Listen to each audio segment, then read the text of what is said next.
we will increase fees across a range of immigration and nationality routes.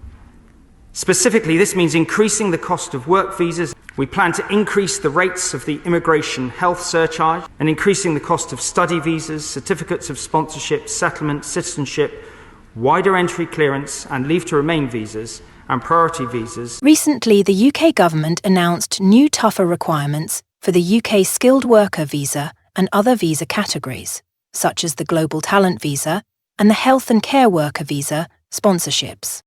The UK government has decided to increase the cost of a 5-year skilled worker visa to limit the number of those applying by 22% to almost £12,000, while the cost of a 5-year global talent visa has risen by 58% to almost £6,000.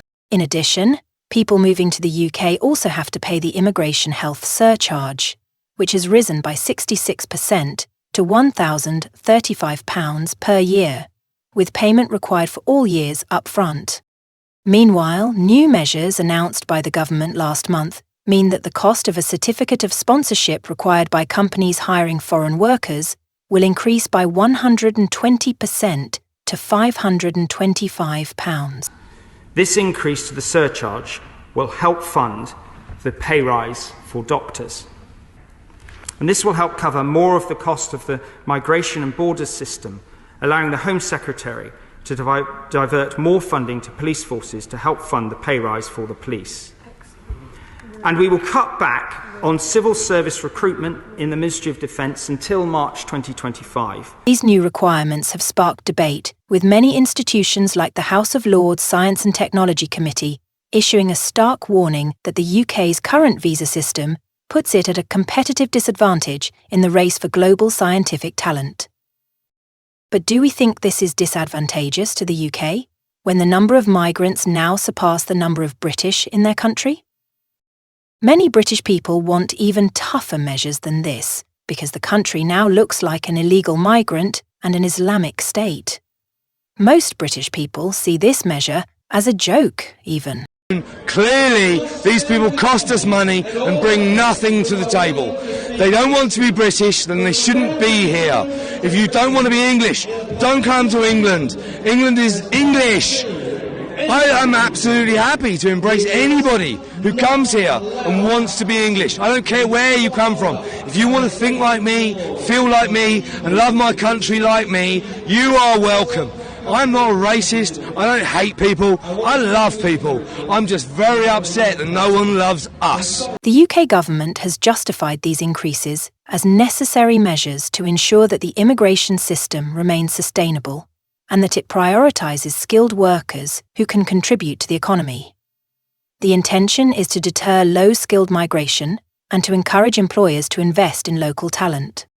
However, this rationale has been met with criticism from various quarters, including educational institutions, businesses, and scientific communities. The House of Lords Science and Technology Committee issued a stark warning, indicating that the current visa system may place the UK at a competitive disadvantage in attracting global scientific talent.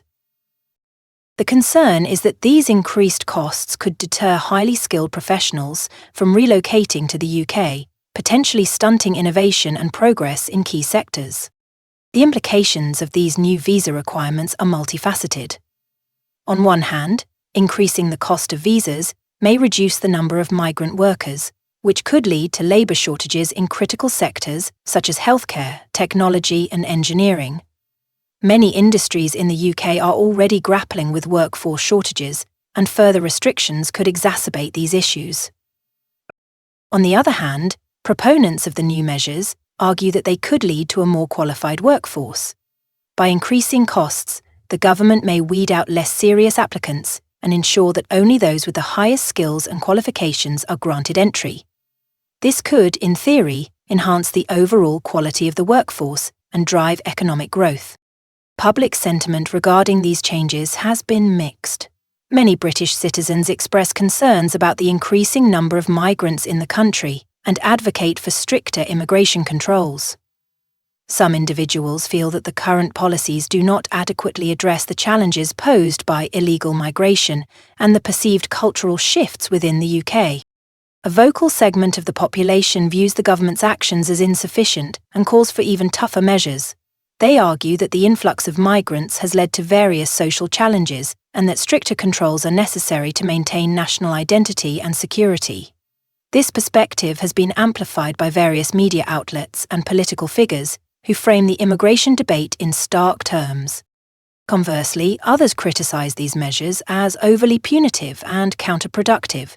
They argue that the UK benefits immensely from the contributions of immigrants, particularly in sectors like healthcare and technology.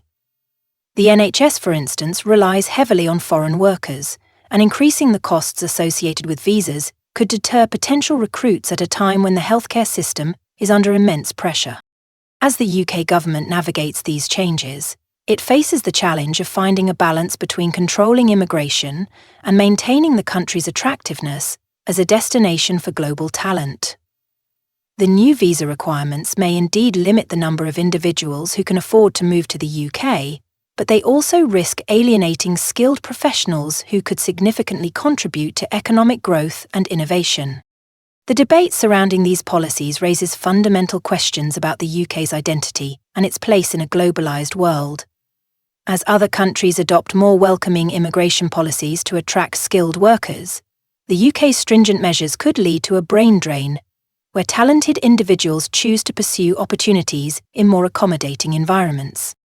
In the letter, King, an engineer who is Chancellor at Cranfield University, also noted that her university had seen a 47% decline in the number of postgraduate taught students over 2 years, putting at risk a whole ecosystem of research and teaching that relies on the subsidy from international student fees. King points out that research, science, and technology are key growth-driving sectors, but that the UK is at risk of falling behind in the race for talent in these critical areas, and that the country's immigration policy must adapt to recognise the global competition for talent. In conclusion, the UK government's recent announcements regarding the skilled worker visa and other immigration categories have sparked considerable debate. The increases in costs for visas and sponsorships, alongside the heightened immigration health surcharge, reflect a significant shift in the UK's immigration policy. While the government aims to prioritise skilled workers and manage migration numbers, the potential economic consequences and public sentiment surrounding these measures warrant careful consideration.